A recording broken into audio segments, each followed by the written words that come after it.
What's going on, YouTube? It is your boy Shiranui Flame, and I'm bringing you guys part 2 of my ultimate deck profile series. And last time it was about UAs, my brilliant UA build. This time it's going to be my Red Resonator hero build. And before I actually go into it and I talk about the deck, I want to let you guys know that this video is going to be a little bit different from the last. This time I'm not going to talk about the cards individually for 30 minutes. I'm trying, new things, and after I, do a light overview of the deck, there's going to be a sample hand that I already recorded, so I already know what happens in the sample hand and what cards you guys got to see in action, so I know what I don't need to explain too much, because you're going to actually see it in practice. So the sample hand is about 9 minutes long, and it's against the AI. And the reason it's against the AI and not against the player, because playing against players for replay videos and stuff like that is a good showcase. It's a good way to show off. It's exciting, it's really entertaining.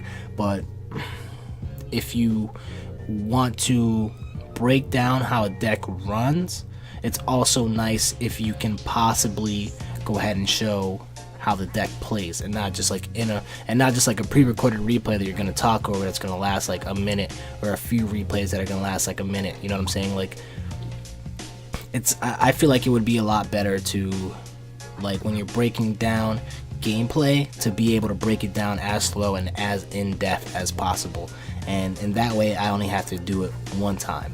So without further ado, let's get into the actual deck profile. I'm running 3 Red Resonator. Red Resonator, when he's normal summoned, you can special summon any level 4 or lower any level 4 or lower monster from your hand. Usually your target's going to be Shadow Mist, because he's going to let you either search for a mass change, or you're going to synchro with Shadow Mist and not search for a mass change to make starters charge. You're going to draw one, and you're going to use his effect, Shadow Mist effect, to go ahead and search a hero card. And it might be Drill Guy, it might be Malicious. Typically you're only really going to want to use that search effect is if you don't have access to Malicious just yet. You know what I'm saying? If Malicious is not in your graveyard and you can't loop him to get a bunch of Malicious on board for materials for Xyz, synchros, or to make a bunch of Dark Laws with him in mass change. That's really the only time you would search Malicious, and in that case, if you do that, you better have mass change number 2 in your hand, Twin Twister, or Destiny Draw, or a way to put him into your graveyard, right? So yeah, 3 Shadow Mist for that reason. 3 Malicious. When he's sent to the graveyard, you can special summon Destiny or Malicious from your deck. There's a ton of different things that you can do with him, and you could use him for a rank 6 play with Stardust Charge Warrior, or himself, or even with Dark Law sometimes. I don't really recommend doing that all the time unless you need to OTK, or unless you're going to extend into a crazy play with Beatrice, or Constellar Plotomy M7, or to get rid of a threat with M7. So you're going to see all these cards basically in the sample hand, except for the obvious staples like Twin Twister and Mirror Force, and you guys know what a Hero Lives does. So you're gonna see in the sample hand basically how this deck should run and how it should operate. 1 Plague Spreader, you only need the 1. You're gonna send him away with Armageddon Knight.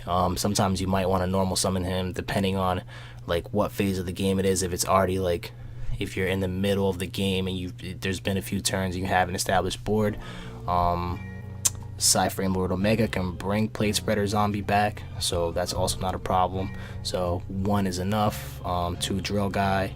Really, Drill Guy, you can use him to go ahead and special summon a Malicious that's in your hand onto the field, so you can use him for some kind of synchro play. Some kind of synchro play or Xyz play, depending on what you have on the board. And the only time you would really even do that is if you don't have, like, just like with searching him with Shadow Mist, if you don't have access to the Malicious loop yet, because you don't have a Malicious in your graveyard. So that's basically the only time that you would use that. Other than that, he's just another name for you to search for Ties of Brethren as a target, so you can get Shadow Mist and Armageddon Knight out, or just get more monsters out in general to make some plays on your next turn. Armageddon Knight, when he's normal summoned, you can send 1 dark monster from your deck to your graveyard. It's going to be either Shadow Mist, malicious or plague spreader, depending on like if you have malicious like already in your grave, or if you have plague spreader zombie already in your grave, then it's going to be shadow mist for that. Or in some cases, you can send shadow mist, search malicious, and you can send away malicious with destiny draw or mass change number 2, depending on if you have those things in your hand already. Summoner monk, he brings out shadow mist, helps you search out mass change. You can make a rank 4 play with him, or basically any other one of these level 4s. He's really good because he can also special summon Red Resonator, and when you special summon Red Resonator, you can target one monster on the field, typically the one with the highest attack, and you gain life points equal to its attack. So in this deck, you're going to be burning through life points like quite a bit with Hero Lives and Ties of Brethren. You're actually going to be playing like a fucking savage with your life points. So, you know, having access to that play here and there is, you know, pretty good. I don't really go into it too much. There's few like occurrences where I have done it, but like I said, it's just there as an option. All these other cards, you either already know what they do, or you're going to see them in the sample hand. The extra deck, you can play around with this. The cards that I don't recommend you take out is you need Stardust Charge Warrior to make this deck run the way that it's supposed to run. You cannot take Stardust Charge Warrior out. You cannot take Utopia the Lightning out, because Utopia the Lightning is just that fucking good. Don't take Beatrice out, and you cannot take your Dark Claws out. You could run at least 2. I like to run 3 because I have made 3 Dark Claws on many occasions. Just searching mass changes like crazy, or mass charging a mass change, and you know, just turning multiple malicious into multiple Dark Claws or into Anki. So yeah, the sample hand is going to be right after this, and stick around for that. One more thing I want to talk about too. You don't have to run Dante Probing the Burning Abyss. I do, just because, you know, Beatrice can replace herself. That's really about it. So yeah, on to the sample hand. Alright guys, this is going to be the sample hand that I'm going to be showing you guys, and just a reminder, I'm doing this against the AI, because against the AI I could play at my own pace, and I could take as much time as I need to explain the combo and explain the cards, and why I'm going to use them in what order, and what I'm going to look for, and what I'm going to prioritize. Against a player, I'm going to have like a 2-minute limit, and I know it's better, you know, theoretically, showcase wise, to show me playing against another player, but I'm not trying to show off. I'm trying to educate you guys. So I feel like this way I can, you know, go at my own pace. You can learn at your own pace, because like, not to knock other YouTubers, but sometimes like watching a wall of replays and like, you know, watching them talk over the replay and why they did the certain things they did in that replay and what they would do, like what they should have done different, what their opponent is doing. It's really fast, and it's really hard to learn from that. You don't get the most in-depth breakdown as to why they activated certain things, in what order, and for why, and what they were prioritizing. You know what I'm saying? This way you can get a more slowed down, more in-depth look at what I'm doing. So right off the bat, this hand is really fucking good. This hand is extremely good. There's a few ways that we can go about this. The first way would be to normal summon Red Resonator, to then in turn special summon Drill Guy with Red Resonator's effect, and then Drill Guy's effect is gonna special summon Destiny Hero Malicious, and then you could go off from there. And you could go off into 2 different ways. You can use Red Resonator, and you can use Drill Guy to go ahead and make Stardust Charge, draw one with Stardust Charge, and then use Malicious as the other material with Stardust Charge to go ahead and make a rank 6 play. We could send Shadow Mist with Beatrice. We could send Plague Spreader Zombie, and you know, but really our turn would be dead from there. We wouldn't be able to do anything else from there. Like, that would end our turn.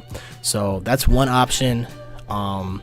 You can go that option, like depending on what you draw, Stardust Charge Warrior, and depending on stuff like that, but like that's a lot of depending. So we don't want to do that. We want to do what's best with what we know we have right now. So what we're gonna do is we're gonna normal summon Red Resonator, special summon Drill Guy. Drill Guy's effect is gonna kick in, right? And it's going to go ahead and special summon Malicious, right?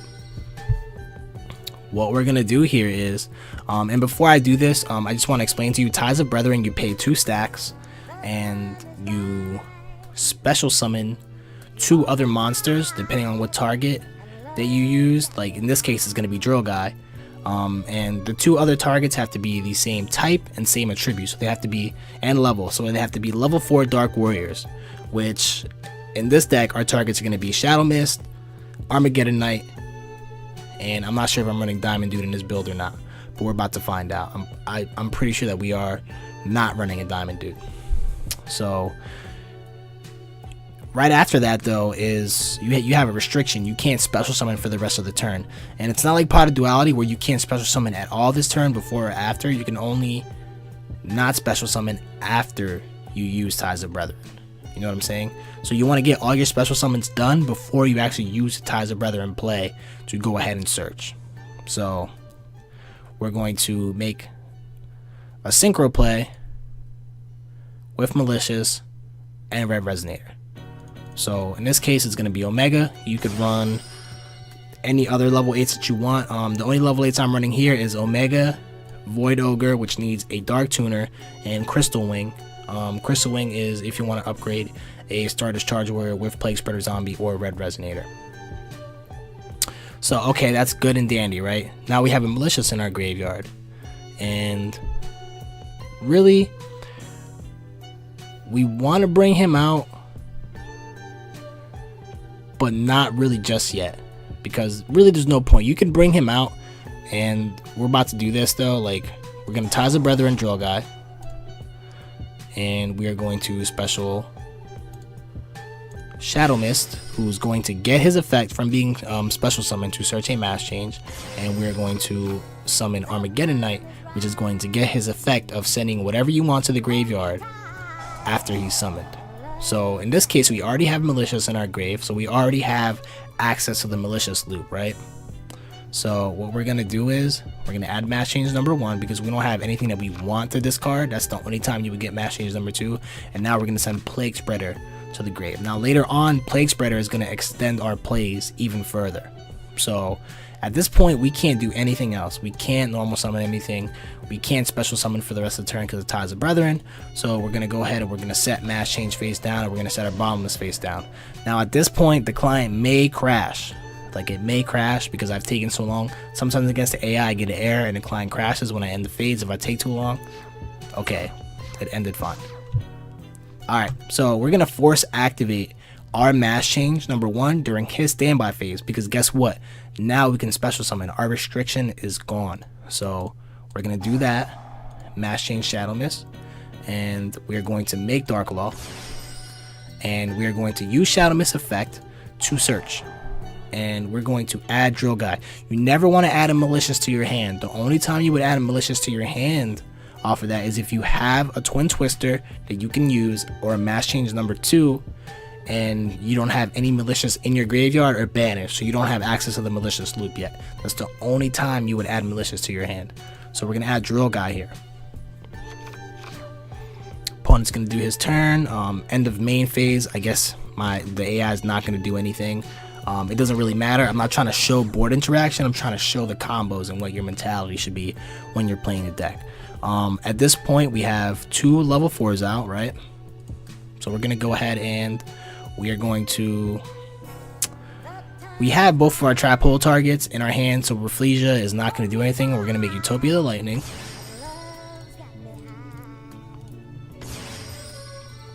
and now we're going to revisit the idea of Malicious, right? And also Plague Spreader Zombie. We're going to go ahead and put that back. Now at this point we still have not normal summoned anything, and we have a Dark Tuner out and we have Malicious out, so we can go ahead and we can make Void Ogre, and we can normal summon that, and our hand is now currently empty. So at this point it's game. There's really nothing the opponent can do to stop us from ending the game unless he has 2 Mirror Forces, or he has a Speedroid Manko, or like a Battle Fader or something like that. Because if only one of these back row is going to try to stop us, we have Void Ogre to negate it, and also Utopia the Lightning, you can't activate anything during the battle phase when he attacks specifically. So we're just gonna go for game here. Really, like I said, unless it was Battle Fader or Speedboard Manko or like Electromagnetic Turtle or something like that, really nothing that the AI could have done there. So I hope that showed you a little bit of how you want to play the deck and show you kind of some of the crazy boards that you can get. You know what I'm saying? So thanks for watching, guys. Rate, comment, and subscribe. Follow all of us on Instagram. I'm at Shiranui_flame, and check the infographic at the beginning of the video to see everybody else. And like I said, rate, comment, and subscribe, please. Like, we really deserve it. We're trying to put out good quality content that's different from everyone else's. Like, we're not just doing like Cosmo and Monarch deck profiles and stuff like that, and we're not like immediately doing like poorly put together deck profiles of like the newest revealed decks. Like, we're actually trying to educate you guys, and we're actually trying to put like quality content out there to help you guys become better players and to help you actually learn and play these decks effectively. So thanks for watching, guys. Shiranui Flame out.